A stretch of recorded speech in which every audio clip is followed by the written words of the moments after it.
ഞങ്ങൾക്ക്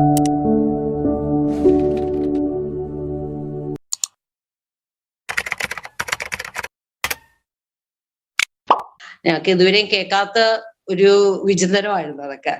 അപ്പൊ ഇതിൽ കൂടുതൽ അച്ഛന് എപ്പോഴും പുതിയ പുതിയ പുതിയ കാഴ്ചപ്പാടുകളാണ് നമുക്ക് ഓരോ പ്രാവശ്യവും തരുന്നത്. പ്രിയമുള്ളവരെ, ലൂക്കയുടെ സുവിശേഷം 5-ാം അധ്യായം 12 തുടങ്ങി 16 വരെയുള്ള വാക്യങ്ങളാണ് കേട്ടത്. ചില വാക്കുകൾ മാത്രം TOC ബൈബിളിന്റെ പശ്ചാത്തലത്തിൽ തർജ്ജിമ ചെയ്തിട്ടുള്ള അനുസരിച്ചുള്ള ചില വാക്കുകളുടെ ഉൾച്ചിന്തകൾ മാത്രമാണ് ഷെയർ ചെയ്യുക. പിന്നീട് ഒരിക്കൽ. എന്താണ് പിന്നീട് ഒരിക്കൽ? ക്രിസ്തുവിന്റെ വാക്കുകൾക്ക്, വചനങ്ങൾക്ക് നിത്യതയുള്ളത്. അപ്പൊ അതുകൊണ്ട് പിന്നീട് ഒരിക്കൽ എന്ന് പറയുന്നത് വളരെ നിത്യതയുടെ ബാന്ധവുമായിട്ട് ബന്ധപ്പെട്ട് വേണം അതിനെ വായിച്ചെടുക്കാൻ. അതിന്റെ അർത്ഥം എന്നും എക്കാലത്തും സംഭവിക്കാവുന്ന കാര്യമാണ് എന്ന് സാരം. പിന്നീട് ഒരിക്കൽ ഇന്നലെ മിനിഞ്ഞാന്ന് സംഭവിച്ചു, അത് കഴിഞ്ഞുപോയി എന്നുള്ള അർത്ഥത്തിലല്ല. പിന്നീട് ഒരിക്കൽ ഇങ്ങനെ സംഭവിച്ചു എന്ന് വെച്ചാൽ ഇന്നലെ സംഭവിച്ചതാണ്, ഇന്ന് സംഭവിക്കും, സംഭവിച്ചുകൊണ്ടിരിക്കുന്നു, നാളെ സംഭവിക്കും, പിന്നീട് ഒരിക്കൽ. അപ്പോ ഈ വചനം കുറച്ച് ഗൗരവത്തിലെടുക്കണം. അതായത് എപ്പോഴും സംഭവിക്കാവുന്ന കാര്യമാണ് എന്നുള്ള അർത്ഥമാണ് പിന്നീട് ഒരിക്കൽ എന്ന വാക്കുകൊണ്ട് നമ്മൾ എടുക്കേണ്ടത്. 12-ാമത്തെ വാക്യത്തിൽ തന്നെ പറയുകയാണ്, യേശു ഒരു പട്ടണത്തിലായിരിക്കുമ്പോൾ, ഗ്രാമത്തിലായിരിക്കുമ്പോൾ, ഇന്ന സ്ഥലത്തായിരിക്കുമ്പോൾ എന്നൊക്കെ നമ്മൾ കേട്ടിട്ടുണ്ട്. ഒരു പട്ടണത്തിലായിരിക്കുമ്പോൾ എന്താണ് പട്ടണത്തിന്റെ സാധ്യത? പട്ടണത്തിന്റെ സാധ്യത തിരക്കിൻ്റെതാണ്, നൂജനാണ്, പ്രായോഗികതയുടെ ആണ്, ആസ്വാദനത്തിൻ്റെതാണ്, കുറച്ചുകൂടി ശാസ്ത്രീയമാണ്. അങ്ങനെ പല കാര്യങ്ങള് പട്ടണം എന്നതുകൊണ്ട് വിവക്ഷിക്കുന്നുണ്ട്.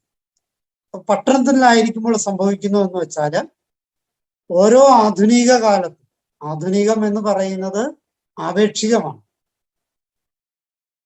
ഇന്നലത്തെ ആധുനികമല്ല 10-20 വർഷം കഴിയുമ്പോൾ ആധുനികം എന്ന് പറയുന്നു.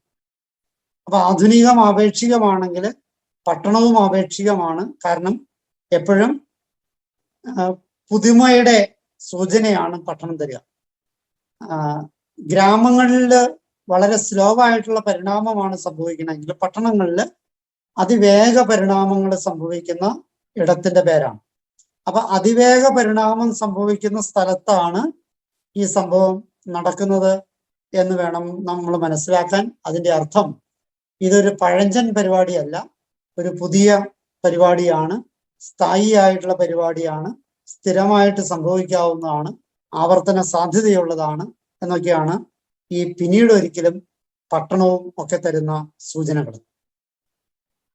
ആരാണ് സാഷ്ടാംഗം പ്രണമിച്ചത്? കുഷ്ഠരോഗിയാണ്. എന്താണ് കുഷ്ഠരോഗം?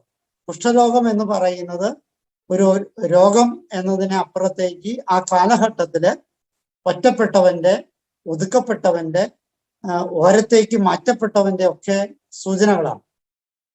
കുഷ്ഠം എന്ന് പറയുന്നത് അശുദ്ധിയുടെ ലക്ഷണം കൂടിയാണ്. അപ്പോ കുഷ്ഠരോഗം ബാധിച്ചവൻ എന്ന് വെച്ചാല് 2 തലത്തില് നമ്മൾ അതിനെ വായിച്ചെടുക്കണം. ഒന്ന്, അത് അശുദ്ധിയുടെ സൂചനയാണ്. 2, അത് സാമൂഹിക പ്രശ്നമുള്ള ഒരു അസുഖമാണ്.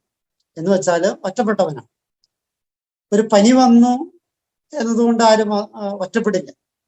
ഒരു കാലൊടിഞ്ഞു എന്നതുകൊണ്ട് ആരും ഒറ്റപ്പെടില്ല. എനിക്കൊരു ആക്സിഡന്റ് വളരെ വർഷങ്ങൾക്ക് മുമ്പ് ഉണ്ടായിരുന്നു.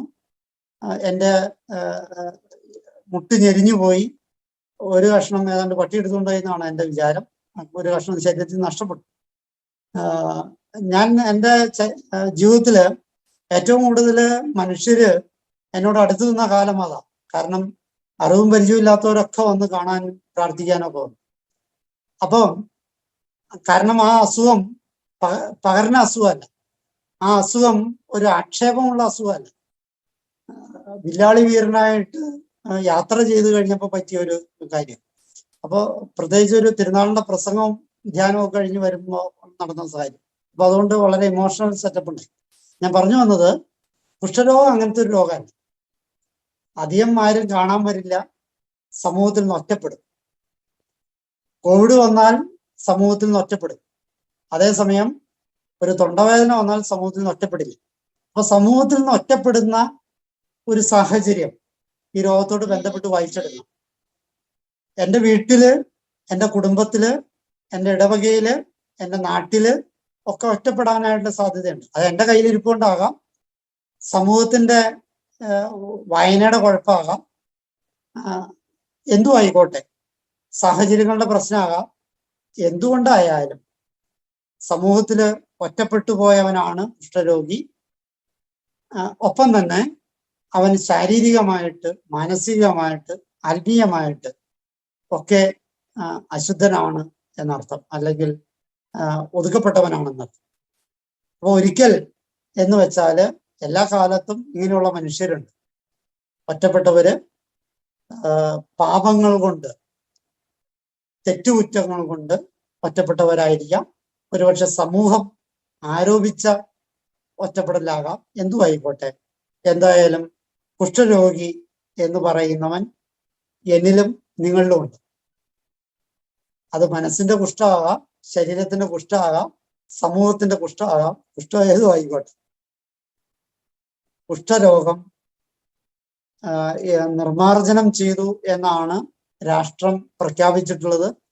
ഭാരതത്തില് കുഷ്ഠരോഗം നിർമാർജനം ചെയ്തു എന്ന് ഐക്യരാഷ്ട്രസഭ പ്രഖ്യാപിച്ചിട്ടുണ്ട്. പക്ഷേ കുഷ്ഠം ഇപ്പോഴും അനസ്യൂതം തുടരുന്നുണ്ട്. അത് നമ്മുടെ കണ്ണിലും മനസ്സിലും കാഴ്ചയിലും ചെവിയിലും ഒക്കെയാണ് എന്ന് മാത്രം. ഏതായാലും കുഷ്ഠരോഗി എന്നിലും നിങ്ങളിലും ഉണ്ട്. നിങ്ങളില്ല എന്ന് നിങ്ങൾ പറഞ്ഞാൽ ഞാൻ ക്ഷമ ചോദിക്കുന്നു, എന്നിലുണ്ട്.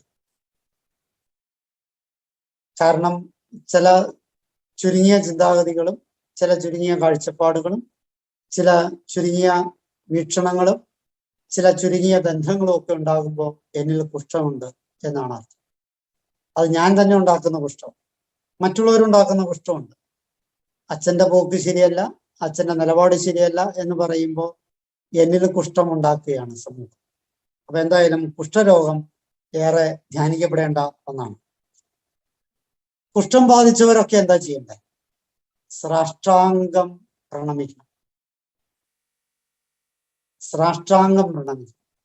പ്രണാമത്തിന് പല രീതികളുണ്ട്. വെറുതെ ശിരസ് നമിക്കുന്ന ഒരു രീതിയുണ്ട്.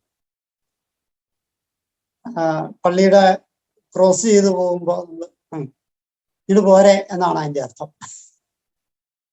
വെറുതെ ഇങ്ങനെയൊക്കെ തല കുമ്പിട്ട് പോണ ഒരു ശൈലി. അതുപോലും ചെയ്യാത്തവരുണ്ട് എന്നൊക്കെ വേറെ കാര്യം. അതുപോട്ടെ, നമ്മൾ കുറച്ച് മര്യാദയുള്ളവരുടെ കാര്യമാണല്ലോ പറയണേ. അപ്പൊ അതുകൊണ്ട് വെറുതെ ഇങ്ങനെ കുമ്പിടലുണ്ട്. കുറച്ച് നമ്മള് നെഞ്ചത്ത് കൈവച്ചിട്ട് ഒരു ഹാഫ് പ്രണാമം ചെയ്യുന്ന രീതിയുണ്ട്. പ്രണാമം വെറുതെ ഇങ്ങനെ കൈകൂപ്പി പ്രണാമമുണ്ട്. അതുപോലെ തന്നെ മുട്ടുകുത്തിയുള്ള പ്രണാമമുണ്ട്. സാഷ്ടാംഗം പ്രണാമമുണ്ട്. സാഷ്ടാംഗം പ്രണാമം നമ്മൾ കൃത്യമായിട്ട് ലിറ്റർജിക്കലായിട്ട് ഇന്ന് കാണുന്നത് പട്ടങ്ങളില. സീറോ മലബാർ സഭയിലെ പട്ടങ്ങളിൽ വളരെ കുറച്ചേ ഉള്ളൂ. അതേസമയം ലത്തീൻ സഭയുടെ പട്ടങ്ങളിൽ സാഷ്ടാംഗ പ്രണാമത്തിന് വലിയ പ്രാധാന്യമുണ്ട്. ആ പ്രണാമ സമയത്താണ് സകല വിശുദ്ധർക്കും വേണ്ടിയുള്ള പ്രാർത്ഥന, മധ്യസ്ഥ പ്രാർത്ഥന. അപ്പൊ സാഷ്ടാംഗം പ്രണമിക്കുക എന്ന് വെച്ചാല് സർവ്വതും സമർപ്പിച്ച്, ഇനി എന്റേതായിട്ടൊന്നുമില്ല. ക്രിസ്തുവിന്റെ ഭാഷയെ പറഞ്ഞാൽ വിറ്റ് ദാനം ചെയ്യുക എന്ന് പറയും. വിറ്റ് ദാനം ചെയ്യുക, വെറുതെ ദാനം ചെയ്യലല്ല, വിറ്റ് ദാനം ചെയ്യുക. വിറ്റ് ദാനം ചെയ്യാലെന്ന് വെച്ചാൽ ഉടമസ്ഥയില്ല, എനിക്ക് നാളെ അതിനെക്കുറിച്ചൊന്നും പറയാനില്ല, ഞാൻ കൊടുത്തതാ. അങ്ങനെ സാഷ്ടാംഗ പ്രണാമമാണ് ക്രിസ്തുവിന്റെ മുമ്പില് നമ്മൾ ചെയ്യപ്പെടേണ്ടത്. എൻ്റെ ജീവിതത്തിലെ ഒരു കുഞ്ഞു ഉദാഹരണം ചുരുങ്ങിയ സമയത്തിനുള്ളിൽ പറയാം. അത് മറ്റൊന്നുമല്ല, ഞാൻ പഠിക്കുന്ന കാലത്ത് എനിക്ക് സ്വന്തമായിട്ട് പെങ്ങന്മാരില്ല. എന്ന് വെച്ചാല് എൻ്റെ അപ്പനും അമ്മയ്ക്കും പെൺമക്കളില്ല. ഞങ്ങൾ 2 ആൺമക്കളാണ്. അപ്പൊ ഞങ്ങള് ഈ പള്ളിയിൽ പോകാൻ ഏതാണ്ട് 1.5 കിലോമീറ്റർ ഉണ്ട് പഴങ്ങനാട് പള്ളിയിലേക്ക് പോകാനായിട്ട്. ആ പള്ളിയിൽ പോകുന്ന വഴിക്ക് ഈ കുറ്റിപ്പാല എന്ന് പറയുന്ന സാധനമുണ്ട്. നിങ്ങൾ കണ്ടിട്ടുണ്ടോ? പുതിയ തലമുറയ്ക്ക് അറിയാമെന്ന് പറഞ്ഞു. ഈ പാലയിൽപ്പെട്ട ഒരു വർഗമാണ് അത്. ഇങ്ങനെ നിറച്ച് വെളുത്ത പൂവാണ്. പാലകളെല്ലാം രാത്രി പുഷ്പിക്കുന്ന പൂക്കളാണ്. വെളുത്ത പൂക്കളെല്ലാം രാത്രി പുഷ്പിക്കുന്നതാണ്. വെളുത്ത പൂക്കൾക്കെല്ലാം അപാരമായ ഗന്ധമുണ്ടാകും.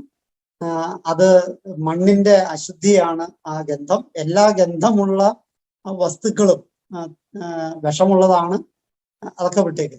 ഇതൊക്കെ എൻ്റെ തത്വങ്ങളാണ്, അതൊന്നും നിങ്ങൾ ഉൾക്കൊള്ളണ്ട. ഞാൻ പറഞ്ഞു വന്നതിന്റെ ചുരുക്കത്തിലുള്ളൂ. ഈ പാല ഈ വെളുത്ത പുഷ്പങ്ങൾ ഉണ്ടാകുന്ന പൂക്കളെല്ലാം, രാത്രി ഉണ്ടാകുന്ന പൂക്കളെല്ലാം ഒറ്റ ദിവസം കൊണ്ട് കൊഴിയും. അപ്പൊ ഈ കൊഴിയുന്ന പൂക്കള് അത് കോർത്ത് പൂമാല ഉണ്ടാക്കി കൊണ്ടുപോകാനായിട്ട് ഇന്നത്തെ കാലത്ത് പിള്ളേരൊന്നും ചെയ്യില്ല. അന്നൊക്കെ മാതാവിന് ബാംഗ്ലൂരിൽ നിന്ന് തന്നെ പൂവൊന്നും ഉണ്ടാവില്ല. പുറത്തുന്ന പൂക്കളെ ഉണ്ടാവും. അപ്പൊ ഈ പാല കുറച്ച് പൂക്കള് താഴെ കൊഴിഞ്ഞു കിടപ്പുണ്ട്. അപ്പൊ എൻ്റെ അയൽവക്കത്തുള്ള ചേച്ചി ഇത് പറക്കുകയാണ്. അപ്പൊ എന്നോട് ചോദിച്ചു, എടാ അതൊന്ന് കയറി കുലുക്കാവോ നിനക്ക്? അങ്ങനെയാണെങ്കിൽ അപ്പൊ ഞാൻ കുലുക്കാൻ കയറുകയാണ്. ഈ കുറ്റിപ്പാലമ്മ മുകളിൽ കയറും. അധികം കയറാനൊന്നുമില്ല, വലിയ മരമൊന്നുമില്ല, കുറ്റി ചെടിയാണ് കുറ്റിപ്പാല എന്ന്. അപ്പൊ അത് കയറി കുലുക്കണ നേരത്ത് ഞാൻ ഒരു പൂവ് മണത്തിട്ട് ഇത് താഴത്തേക്ക് ഇട്ടു. ഈ താഴത്തേക്ക് ഇട്ട് അത് കഴിഞ്ഞപ്പോ ചേച്ചി തന്നെ ഒരു രൂക്ഷമായിട്ടൊരു നോട്ടം നോക്കി. എന്നിട്ടൊന്നും പറഞ്ഞില്ല. പിന്നെ അത് കഴിഞ്ഞ് ബാക്കിയൊക്കെ കുലുക്കി ഇട്ടിട്ട് താഴത്തേക്ക് ഇറങ്ങി. അപ്പൊ ചേച്ചി ഈ വാഴയില കുമ്പിള് കൂട്ടി ഇതെല്ലാം പറക്കി ഇട്ടേക്കാണ്. ഞാൻ അതിൻ്റെ അകത്ത് ഒരു പൂ എടുത്ത് മണത്ത് നോക്കിയിട്ട് ഈ കുമ്പിളിലേക്ക് തിരിച്ചിട്ട വഴി തന്നെ എന്നെ ഒരൊറ്റ അടി അടിച്ചു. ഞാൻ ചോദിച്ചു, ചേച്ചി എന്തിനാ എന്നെ തല്ലിയ? നീ എന്തിനാ മണത്ത പൂ ഇതിനകത്തിട്ട്? അതിന്റെ പൂ മണക്കാൻ പാടില്ല. അപ്പൊ ചേച്ചിയുടെ മറുപടി, പൂ മണക്കാം, നിന്റെ മൂക്കെട്ട പെരണ്ട പൂവല്ല മാതാവിന് കൊടുക്കണ്ടേ, നീ മണത്തതല്ല മാതാവിന് കൊടുക്കണ്ടേ. 50-50 ആണ് നമ്മുടെ ജീവിതം. എൻ്റെ സമർപ്പണത്തിന്റെ ഒരു വേര് ഈ ചേച്ചിയുടെ ഡയലോഗിലാണ് എന്നാണ് എപ്പോഴും എൻ്റെ വിചാരം. നമ്മള് അല്പം ആസ്വദിച്ചിട്ട് ബാക്കി തമ്പുരാന് കൊടുത്തേക്കാം. 50-50 ബിസ്ക്കറ്റൊക്കെ ഉണ്ടല്ലോ. നമ്മുടെ സമർപ്പണം പൂർണ്ണമാകണമെങ്കിൽ നമ്മൾ ആസ്വദിച്ച എൻ്റെ ജീവിതം അല്ല തമ്പുരാന് കൊടുക്കണം. ആസ്വദിക്കാതെ വിശുദ്ധരുടെ ജീവിതമൊക്കെ പരിശോധിക്കുമ്പോൾ, നമ്മൾ കൊച്ചുത്രേസ്യയുടെ ജീവിതമൊക്കെ നമ്മൾ വലിയ ഗൗരവത്തിൽ പറയുന്നുണ്ട്. വളരെ ചുരുങ്ങിയ കാര്യങ്ങൾ കൊണ്ട് വിശുദ്ധിയായത്. എന്തുകൊണ്ടാണ് ചുരുങ്ങിയ കാര്യങ്ങൾ കൊണ്ട് വിശുദ്ധിയായത്? ഈ ചുരുങ്ങിയ കാര്യങ്ങള് അവൾ ആസ്വദിച്ചിട്ടല്ല തമ്പുരാന് കൊടുത്തത്. അപ്പോ ഈ സാഷ്ടാംഗ പ്രണാമം എന്ന് പറയുന്നത് പൂർണ്ണമായ സമർപ്പണമാണ്. എൻ്റെ ബൈബിൾ വായന, എൻ്റെ ശുശ്രൂഷ, എൻ്റെ ആസ്വാദനം കഴിഞ്ഞിട്ടാണ് സമർപ്പണമെങ്കിൽ നിന്നെ മൂക്കെട്ട് വലിപ്പിച്ചതും എൻ്റെ ചേച്ചി എന്നോട് പറഞ്ഞതുപോലെ നിന്നെ മൂക്കെട്ട് വലിപ്പിച്ചതാ നീ സമർപ്പിക്കും. നീ ആസ്വദിച്ചിട്ട് ബാക്കിയുള്ള മണമാണ് തമ്പുരാൻ. നീ ഇത് അടിപൊളിയായിരുന്നു, നല്ല വരപ്രസാദം ഉണ്ടായിരുന്നു, നല്ല ഒരു മനസ്സിന് ഒരു കുളിർമ തോന്നി വചനം വായിച്ചു, ഒരു ആശ്വാസം തോന്നി, ഒരു സാന്ത്വനം തോന്നി, ഒരു സന്തോഷം തോന്നി വചനം വായിച്ചു. ഇതൊക്കെ ആസ്വാദനത്തിന്റെ തലങ്ങളാണ്. ഇല്ല, വായിച്ചപ്പോ ബുദ്ധിമുട്ടായിരുന്നു, ഒന്നും പറ്റണില്ല, ഉൾക്കൊള്ളാൻ പറ്റണില്ല. ഓക്കെ, ആ അവസ്ഥയിൽ സമർപ്പിക്കും. എനിക്ക് ബുദ്ധിമുട്ടുണ്ട്, എൻ്റെ കെട്ടിയവൻ എന്നോട് പ്രശ്നം ഉണ്ടാക്കുന്നുണ്ട്, എൻ്റെ ഭാര്യ എൻ്റെ അടുത്ത് പ്രശ്നം ഉണ്ടാക്കുന്നുണ്ട്, എൻ്റെ മക്കൾ എൻ്റെ അടുത്ത് പ്രശ്നം ഉണ്ടാക്കുന്നുണ്ട്, ഈ വായനയ്ക്ക് ഒരുപാട് അസ്വസ്ഥതകളുണ്ട്. ഈ അസ്വസ്ഥതകളാണ് ഞാൻ സമർപ്പിക്കുന്നത്. അതാണ് സാഷ്ടാംഗ പ്രണാമം. എനിക്ക് രാത്രി എഴുന്നേറ്റിരുന്ന് വായിക്കാൻ പറ്റില്ല, എനിക്ക് ഈ സമയത്ത് വായിക്കാൻ പറ്റില്ല, ഈ വേദനയുണ്ട്, പറ്റണില്ല, ഈ പറ്റായ്മയാണ്, നിനക്ക് ആസ്വദിക്കാൻ പറ്റുള്ളത്. ഓക്കെ, അത് സമർപ്പിക്കുക. അതാണ് സാഷ്ടാംഗ പ്രണാമം. പിടികിട്ടിക്കാണെന്ന് വിചാരിക്കും. ഇത്തിരി കട്ടിയായോ എന്ന് പറഞ്ഞില്ല. ചങ്കി കൊണ്ടുപോയെങ്കിൽ എന്റെ കുഴപ്പമല്ല, നിങ്ങളുടെ കുഴപ്പം. അടുത്തത് ക്രിസ്തുവിനോട് ഈ കുഷ്ഠരോഗി പറയണം, നിനക്ക് മനസ്സുണ്ടെങ്കിൽ അതിരി വൃത്തികെട്ട ഡയലോഗ്. ഈ ഡയലോഗിന് ഒരു പ്രശ്നമുണ്ട്. ചിലത് സന്തോഷകരമായ ഡയലോഗാണ്, ചിലത് അല്പം അസ്വാരസ്യം ഉണ്ടാക്കുന്ന ഡയലോഗ്. ആ ഡയലോഗിന്റെ ആന്തരാർത്ഥങ്ങൾ എടുക്കുക എന്നുള്ള പ്രധാനം. ഞാൻ കോനൂര് പള്ളിയിൽ വികാരിയായിരുന്ന സമയത്ത് അവിടെ പാടത്ത് കുറച്ച് തെങ്ങുകളുണ്ടായിരുന്നു പള്ളിയിൽ. അപ്പൊ ഞാൻ അവിടെ ചെന്ന് കഴിഞ്ഞ കാലഘട്ടത്തിൽ തെങ്ങ് ഡിപ്പാർട്ട്മെന്റ് കേടുവന്ന തെങ്ങുകളൊക്കെ വെട്ടിമാറ്റാനായിട്ട് സർക്കാരിൽ നിന്ന് 250 രൂപ വെച്ചു. ഞാൻ അവിടെ ചെന്നാണല്ലോ എന്ന് ഓർത്ത് ഞാൻ അവിടെ ചെന്ന് ഈ വെട്ടിമാറ്റുന്ന തെങ്ങുകൾ നോക്കി കഴിഞ്ഞപ്പോൾ ആ പാടത്ത് നിൽക്കുന്ന പള്ളിയുടെ നിൽക്കുന്ന ഏതാണ്ട് ഒരു 80% തെങ്ങുകളെങ്കിലും കേടുള്ളതാണ്. അപ്പൊ ഞാൻ ചോദിച്ചു, ഇതൊക്കെ കേടുവന്ന പോയില്ലോ എന്നോർത്ത് ഞാൻ അങ്ങനെ പറയാണ് ഒച്ചയ്ക്ക് പറയാണ്. അപ്പൊ പള്ളിയുടെ മുൻ കൈക്കാരനായിരുന്ന ഒരു മനുഷ്യൻ, അയാളാണ് ഈ തെങ്ങ് കർഷകരുടെ സംഘത്തിന്റെ നേതാവ്, തെങ്ങ് വെട്ടുന്നതിന്റെ നേതാവ്. അദ്ദേഹം ഒരു ഉളുപ്പില്ലാണ്ട് എന്നോട് ഒരു വൃത്തികെട്ട ഡയലോഗ് പറഞ്ഞു. അത് ഇങ്ങനെ പരസ്യമായിട്ട് പറയാൻ പറ്റുന്ന ഡയലോഗല്ല, എങ്കിലും ഞാൻ നിങ്ങളുള്ള സ്വാതന്ത്ര്യം കൊണ്ട് പറയാണ്. അദ്ദേഹം പറഞ്ഞ ഡയലോഗ് ഇതാണ്: കത്തനാരാന്നും പറഞ്ഞിട്ട് കാര്യമൊന്നുമില്ല, പള്ളിയുടെ മുതലാന്ന് പറഞ്ഞിട്ട് കാര്യമില്ല, തെങ്ങ് നട്ടിട്ട് തുണി വെക്കി കാണിച്ചാലൊന്നും തേങ്ങ ഉണ്ടാവില്ല, അതിന് കാലാകാലത്ത് കൊടുക്കേണ്ട മരുന്നും വളവും കൊടുക്കണം എന്ന് പറഞ്ഞു. എനിക്കിത് കേട്ട് കഴിഞ്ഞപ്പോൾ തലയ്ക്കടിയേറ്റ മാതിരി, ഇത്രയും വൃത്തികെട്ടവനാണല്ലോ എൻ്റെ ഇടവേലുള്ളത് എന്നൊക്കെ വിചാരിച്ചു. പക്ഷെ അയാള് പറഞ്ഞത് സത്യമാണ്. അയാൾ വളരെ പള്ളിയോട് ആത്മാർത്ഥതയുള്ള മനുഷ്യനാണ്. അയാള് പലവട്ടം ഇതിനു വേണ്ടിയിട്ട് ശ്രമിച്ചതാണ്. അതിനൊന്നും പല സാഹചര്യങ്ങൾ കൊണ്ട് പറ്റാണ്ട് പോയത് കൊണ്ട് പറഞ്ഞാണ്. പക്ഷെ ഡയലോഗ് അയാൾ പറഞ്ഞതിൽ ആത്മാർത്ഥതയാണ്. അത് ഞാൻ പിന്നീട് മനസ്സിലാക്കും. ഇത് കേട്ട് കഴിഞ്ഞപ്പോൾ എനിക്ക് ഇയാളോട് ഭയങ്കര ദേഷ്യം തോന്നി, ഭയങ്കര വിഷമം തോന്നി, അസ്വസ്ഥത തോന്നി. എന്ത് വൃത്തികെട്ടവനാ, ഒരു വികാരിച്ചോട് പറയാൻ പറ്റുന്ന ഡയലോഗാണോ? പക്ഷേ അയാൾ പറഞ്ഞതിൽ ആത്മാർത്ഥതയുണ്ട്. ഞാൻ പറഞ്ഞു വന്നത്, നിനക്ക് മനസ്സുണ്ടെങ്കിൽ എന്നെ ശുദ്ധനാക്കും. ഈ പറഞ്ഞ ഡയലോഗ് അത്ര പന്തിയില്ലാത്ത ഡയലോഗാണ്. പക്ഷെ ഈ ഡയലോഗ് തന്നെയാണ് ക്രിസ്തു ചോര വേർത്തപ്പോ പറഞ്ഞത്. കഴിയുമെങ്കിൽ ഈ കാസ എങ്കിൽ നടന്നു പോട്ടെ, എങ്കിലും എൻ്റെ ഇഷ്ടമല്ല നിന്റെ ഇഷ്ടം നടക്കുക. ക്രിസ്തു പറഞ്ഞത് കുറച്ചുകൂടി മയായിട്ടാണ്. ഈ കുഷ്ഠരോഗി പറഞ്ഞത് ഇത്തിരി കടുപ്പത്തിലാണ്. രണ്ടിൻ്റെയും ആന്തരിക ചൈതന്യം ഒന്നാണ്. എന്താണ്? ദൈവത്തിന്റെ ഹിതമാണ് നിറവേറ്റപ്പെടുന്നത്. പ്രിയപ്പെട്ടവരെ, നമ്മൾ പറയുന്ന ഡയലോഗും നമ്മൾ പറയുന്ന കാര്യങ്ങളും ഒക്കെ അത് ആന്തരിക അർത്ഥത്തില് നമുക്ക് മനസ്സിലാക്കാനും കേൾക്കുന്നവർക്ക് മനസ്സിലാക്കാനും, ഞാൻ വേറൊരാളുടെ ഡയലോഗ് പറയുമ്പോൾ ആ അർത്ഥത്തിൽ മനസ്സിലാക്കാനും പറ്റണം. അങ്ങേക്ക് മനസ്സുണ്ടെങ്കിൽ ഒറ്റ ചൈതന്യമാണ് വേണ്ടത്. ചൈതന്യം ഇതാണ്: ദൈവത്തിന്റെ ഹിതമാണെങ്കിൽ ഇത് നടക്കും, ഇല്ലെങ്കിൽ വേണ്ട. ഈ ഒരു മനസ്സ് നമ്മുടെ പ്രാർത്ഥനയോട് ചേർത്ത് വയ്ക്കുന്നുണ്ട് എന്നുള്ളതാണ് പ്രധാനപ്പെട്ട കാര്യം. ഈ ഒരു മനസ്സ് ദൈവത്തോട് ചേർത്ത് വയ്ക്കണം. അങ്ങേക്ക് മനസ്സുണ്ടെങ്കിൽ, അങ്ങേക്ക് പറ്റുമെങ്കിൽ, നിനക്ക് ഈ എൻ്റെ ഇഷ്ടമല്ല അങ്ങയുടെ ഇഷ്ടം നിറവേറട്ടെ. പ്രാർത്ഥനകളിൽ ഇങ്ങനൊരു ചൈതന്യം ഉണ്ടാകും. വീണ്ടും നമ്മൾ ആ വചനത്തിലേക്ക് പോകുമ്പോൾ ശുദ്ധനാക്കുക എന്നാ പറയണേ. ആത്യന്തികമായ പ്രാർത്ഥനയുടെ അന്തസത്ത ശുദ്ധരാക്കലാണ് എന്നുള്ളത്. ശുദ്ധമാക്കിയാൽ ബാക്കിയൊക്കെ തന്നെ വന്നു. നമ്മുടെ കുഴപ്പം നീതിമാൻ പോലും 7 പ്രാവശ്യം പാപം ചെയ്യും എന്ന് പറഞ്ഞ ക്രിസ്തുവിന്റെ മുമ്പിൽ നമ്മൾ ഈ ശുദ്ധതയ്ക്ക് വേണ്ടിയുള്ള പ്രാർത്ഥന നമ്മളിൽ നിന്ന് ഉയരുന്നില്ല. ശുദ്ധതയ്ക്ക് വേണ്ടിയിട്ടുള്ള ആഗ്രഹം നമ്മളിൽ നിന്ന് ഉയരുന്നില്ല. ഈ ശുദ്ധമാക്കപ്പെട്ടാൽ ബാക്കിയൊക്കെ തന്നെ വന്നുള്ളത്. അതുകൊണ്ടാണ് ക്രിസ്തു പറഞ്ഞ, ആദ്യം നീ അവിടുത്തെ രാജ്യം അന്വേഷിക്കും. അവിടുത്തെ രാജ്യം അന്വേഷിക്കാൻ ശുദ്ധമാകണം. അതുകൊണ്ടാണ് ക്രിസ്തു ഭക്ഷണം കഴിക്കാൻ പോയപ്പോ സ്ഥലങ്ങളിലെല്ലാം ബാഹ്യമായ ശുദ്ധിക്ക് അപ്പുറത്തേക്ക് ആന്തരിക ശുദ്ധിയെ കുറിച്ച് ക്രിസ്തു പറഞ്ഞു. ശുദ്ധമാകുക, മനസ്സ് ശുദ്ധമാകുക എന്നുള്ളത് വളരെ പ്രധാനപ്പെട്ടതാണ്. നമ്മുടെ ഈ ശുശ്രൂഷയില് ഏറെ പ്രധാനപ്പെട്ടതാണ് മനസ്സിന്റെ ശുദ്ധത എന്ന് പറയുന്നത്. ആ ശുദ്ധതയിലേക്ക് വരുമ്പോഴാണ് ചോദിച്ചും ചോദിക്കാതെയും, ചോദിച്ചിട്ടുള്ള അനുഗ്രഹങ്ങളായിക്കോട്ടെ ചോദിക്കാതെയുള്ള അനുഗ്രഹങ്ങളായിക്കോട്ടെ നമ്മിലേക്ക് സ്വാഭാവികമായി ഒഴുകിയെത്തുള്ളൂ. വീണ്ടും നമ്മൾ കാണുന്ന ഒരു കാര്യം, ഈ കുഷ്ഠരോഗിക്ക് നേരെ ഈശോ കൈ നീട്ടുകയാണ്. സ്നാപയോഹന്നാനെ കുറിച്ച് പറയുന്നത് അവന്റെ മേൽ ക്രിസ്തുവിന്റെ കരം ഉണ്ടായിരുന്നു. ക്രിസ്തുവിന്റെ കരത്തെ കുറിച്ച് മൂന്നർത്ഥത്തിൽ നമ്മൾ വായിക്കും. ഒന്ന്, ക്രിസ്തുവിന്റെ കരം നീട്ടപ്പെട്ടത്. നമ്മൾ നീട്ടപ്പെട്ട കരത്തിന്റെ ചുവട്ടിലാണോ നമ്മൾ എന്നത് ഒന്നാമത്തെ ചിന്ത.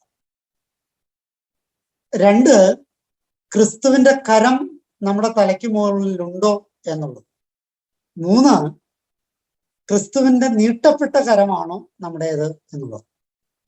നീട്ടപ്പെട്ട കരം എന്ന് പറയുന്നത് അർഹതയില്ലാതെ തരുന്നത്.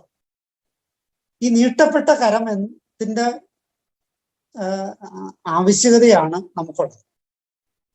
കർത്താവിന്റെ കരം നമ്മുടെ കൂടെ ഉണ്ടെന്ന് നിങ്ങൾക്കുണ്ടാവായിരിക്കും, എനിക്കില്ല. സത്യസന്ധമായിട്ട് പറഞ്ഞാൽ എന്റെ മുകളിൽ കർത്താവിന്റെ കരം ഉണ്ടോ എന്ന് എനിക്ക് സംശയം. മറ്റേ എബ്രാഹിം ലേഖനം പറഞ്ഞ പോലെ ദൈവത്തിന്റെ കരം നമ്മുടെ മുകളിലുണ്ട്, പക്ഷെ നമ്മൾ ദൈവത്തിന്റെ കരത്തിന്റെ ചുവട്ടിലാണോ? അപ്പോ കർത്താവിന്റെ കരത്തിന്റെ ചോട്ടിലാണോ നമ്മള്? രണ്ട്, കർത്താവിന്റെ കരം നമ്മുടെ കൂടെ ഉണ്ടോ? മൂന്ന്, കർത്താവിന്റെ നീട്ടപ്പെട്ട കരത്തിന്റെ ചോട്ടിലാണ്. എനിക്ക് തോന്നുക നമ്മളെല്ലാവരും ഈ നീട്ടപ്പെട്ട കരത്തിന്റെ ചോട്ടിലാകേണ്ടവരാണ്. കാരണം കർത്താവിന്റെ കരം പൊതുവെ എല്ലാവരുടെയും മുകളിലേക്ക് നീട്ടിയിട്ടുണ്ട്. അതിന്റെ ചോട്ടില് നമ്മള് അതിന്റെ ചുവടിനേക്കാൾ ഒരു പടി കൂടി മുകളിലാണ്. പക്ഷെ കർത്താവിന്റെ കരം നമ്മളോടുകൂടെ ഉണ്ട് എന്ന് പറയാൻ മാത്രമുള്ള വിശുദ്ധി നിങ്ങൾക്കുണ്ടോ? ഉണ്ടായിരിക്കാം, എനിക്കില്ല. അപ്പോ എന്താ സാധ്യത? നീട്ടപ്പെട്ട കരത്തിന്റെ, ഔദാര്യം കൊണ്ട് നീട്ടിയ കരത്തിന്റെ ചോട്ടിലായിരിക്കാം നമ്മളൊക്കെ ശ്രമിച്ചുകൊണ്ടിരിക്കേണ്ടത്. ഈ കൈ നീട്ടിയ കർത്താവിന്റെ ചോട്ടിലേക്ക് വരികയാണ്, അല്ലെങ്കിൽ ചോട്ടിലായിരിക്കാന്ന്. ഈ വചന വായന അല്ലെങ്കിൽ വചന ശുശ്രൂഷ കർത്താവിന്റെ നീട്ടപ്പെട്ട കരത്തിന്റെ ചുവട്ടിലിരിപ്പാണ്. വളരെ ആഴത്തിൽ നിങ്ങളുടെ ചങ്കിൽ ഇത് കുറിച്ചു വെക്കണം. കർത്താവിന്റെ സ്വാഭാവികമായ നീട്ടപ്പെട്ട കരത്തിന്റെ അല്ല, കർത്താവിന്റെ കരം നമ്മളോട് കൂടെയുള്ള ആ കരത്തിന്റെ ചുവട്ടിലല്ല, മറിച്ച് കർത്താവിന്റെ നീട്ടപ്പെട്ട കരത്തിന്റെ ചുവട്ടിലാണ് ആകണം നമ്മൾ. ആ നീട്ടപ്പെട്ട കരത്തിന്റെ ചുവട്ടിലായിരിക്കണം എന്നുള്ളതാണ് നമ്മൾ ആഗ്രഹിക്കുകയും പ്രാർത്ഥിക്കുകയും ചെയ്യണം. വീണ്ടും ക്രിസ്തു പറയാണ്, നീ ഇത് ആരോടും പറയരുത്. പറച്ചിലല്ല പ്രഘോഷണം. വാ തുറന്നാൽ അത് പറച്ചിലാവും, പ്രഘോഷണം അതല്ല. ഞാൻ പണ്ട് നിങ്ങളോട് പറഞ്ഞതാണ്, വാക്കിനോട് ജീവൻ ചേർക്കുമ്പോൾ വചനമാകും എന്ന് ഞാൻ നിങ്ങളോട് പറഞ്ഞു. വാക്കിനോട് ആത്മാവിനെ ചേർക്കുമ്പോഴാണ് സാക്ഷ്യമാകുക. പിടികിട്ടിയോ? വാക്കിനോട് ആത്മാവിനെ ചേർക്കുമ്പോഴാണ് സാക്ഷ്യമാകുക. വാക്കിനോട് കഥകൾ ചേർക്കുമ്പോൾ, അല്ലെങ്കിൽ വാക്കിനോട് കുറെ സാഹിത്യം ചേർക്കുമ്പോൾ അത് കഥയാകും, ഉപമയാകും, അത് രസകരമാകും. രസകരത്തിലേക്ക് ഉള്ള വാക്കുകളിലേക്കല്ല നമ്മൾ ക്ഷണിക്കപ്പെട്ടിട്ടുള്ളത്. നമ്മൾ ക്ഷണിക്കപ്പെട്ടുള്ളത് സാക്ഷ്യങ്ങളിലേക്ക്. വചന വായന സാക്ഷ്യമാകണമെങ്കിൽ വചനത്തോട് ആത്മാവിനെ ചേർക്കണം. വാക്കിനോട് അല്ലെങ്കിൽ ബൈബിളിലെ വാക്യങ്ങളോട് ഞാൻ എൻ്റെ ജീവനെ ചേർക്കുമ്പോൾ വചനമാകും. ഞാൻ വായിക്കുന്ന വചനമാണ് ശരി. പക്ഷേ ഈ വചനം സാക്ഷ്യമാകണമെങ്കിൽ ഈ വചനത്തോട് എൻ്റെ ആത്മാവിനെ ചേർക്കും, അപ്പൊ സാക്ഷ്യമാകും.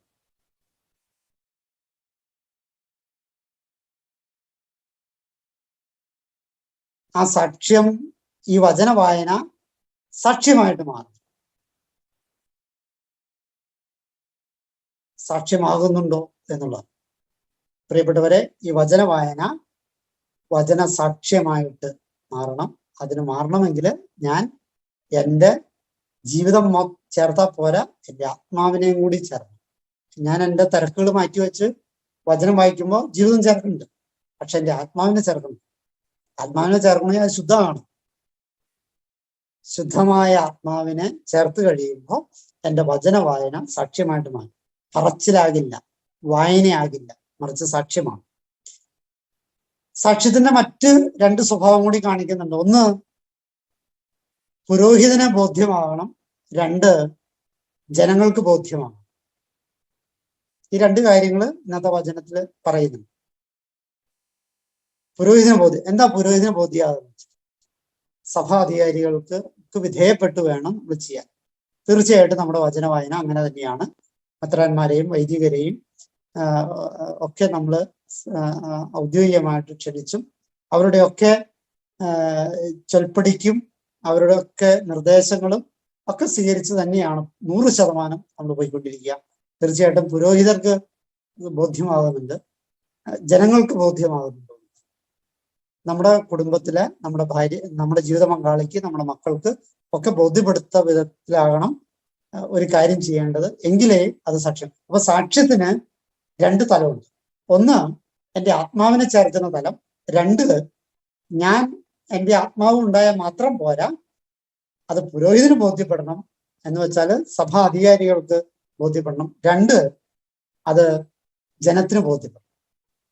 ഈ മൂന്ന് കാര്യങ്ങൾ ഉണ്ടെങ്കിലാണ് ഒരു കാര്യം സാക്ഷ്യമാകൂ. എൻ്റെ ആത്മാവ് ഉണ്ടാകണം, ജനത്തിന് ബോധ്യപ്പെടണം, സഭയ്ക്ക് ഉതകുന്നതായിരുന്നു. ഈ മൂന്ന് കാര്യങ്ങൾ വരുമ്പോഴാണ് ഒരു കാര്യത്തെ സാക്ഷ്യമാണെന്ന് പറയാൻ പറ്റും. ഞാൻ എൻ്റെ പഴയ കാലത്ത് ഞാൻ ഇത്ര വളരാത്തവനായിരുന്നു.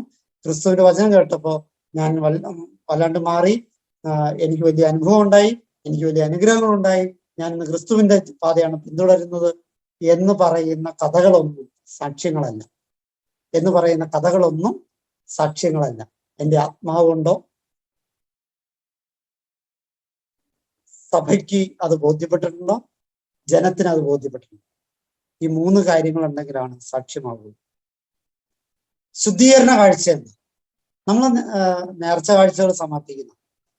പ്രധാനപ്പെട്ട നേർച്ച കാഴ്ച എന്ന് പറയുന്നത് അവനവന്റെ ശുദ്ധീകരണത്തിന് വേണ്ടിയുള്ള കാഴ്ച.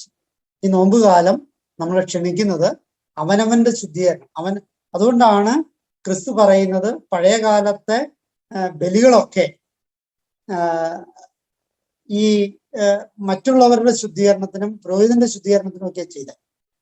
പക്ഷെ ക്രിസ്തു ചെയ്ത ബലി അവൻ ശുദ്ധമായിട്ടാ ചെയ്തത്. അവൻ ശുദ്ധമായിട്ടാ ചെയ്തെങ്കിൽ പിന്നെ അവന്റെ ശുദ്ധീകരണം ആവശ്യമില്ല. പിന്നെ ആരുടെ ശുദ്ധീകരണം? ജനത്തിന്റെ ശുദ്ധീകരണം. അപ്പൊ ശുദ്ധീകരണ കാഴ്ച എന്നുള്ളത് പ്രധാനപ്പെട്ട. മറ്റുള്ള ഒരു കാര്യം, ഇവന് ഈ അത്ഭുതം ചെയ്തു കൊടുത്തപ്പോ അവന്റെ കീർത്തി നാടെങ്ങും പ്രചരിച്ചു എന്നാ പറയണേ. കീർത്തിയിലേക്കല്ല നമ്മൾ ക്ഷണിക്കുക. ഞാൻ നേരത്തെ സൂചിപ്പിച്ച പോലെ നമ്മൾ വാൾ പോസ്റ്റ് എടുക്കുന്നു, നമ്മൾ വാട്സാപ്പ് അയക്കുന്നു, നമ്മൾ ഫേസ്ബുക്കിൽ പോസ്റ്റ് ചെയ്യുന്നു. ക്രിസ്തുവിനെ കുറിച്ച് ഒരുപാട് പോസ്റ്റുകൾ നമ്മൾ ചെയ്യുന്നുണ്ട്. നമ്മൾ വചനങ്ങൾ ഷെയർ ചെയ്യുന്നു. ഇത് കീർത്തിയുടെ ഭാഗം.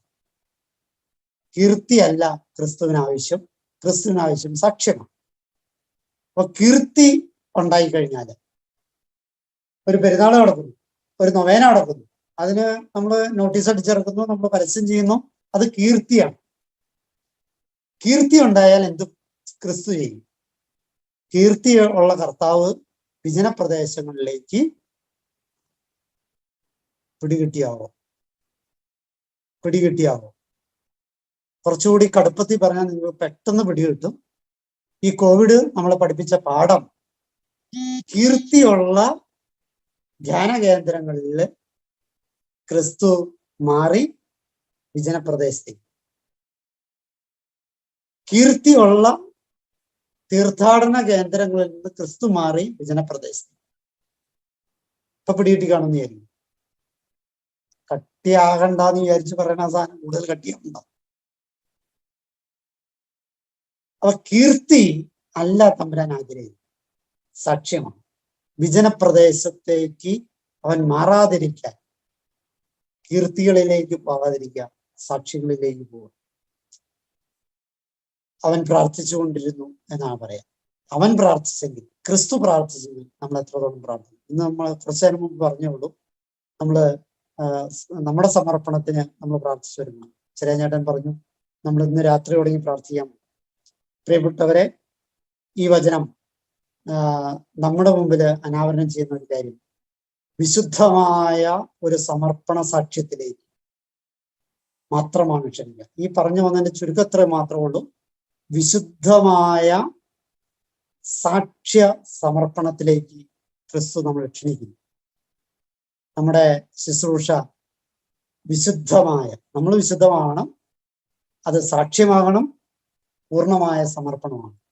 വിശുദ്ധമായ സാക്ഷ്യമായ സമർപ്പണമായ ഒരു കാര്യത്തിലേക്കാണ് നമ്മൾ, വിശുദ്ധ സാക്ഷ്യ സമർപ്പണത്തിലേക്ക് ക്രിസ്തു നമ്മൾ ക്ഷണിക്കുന്നു. ഈശോ മിശിഹായ്ക്ക് സ്തുതി.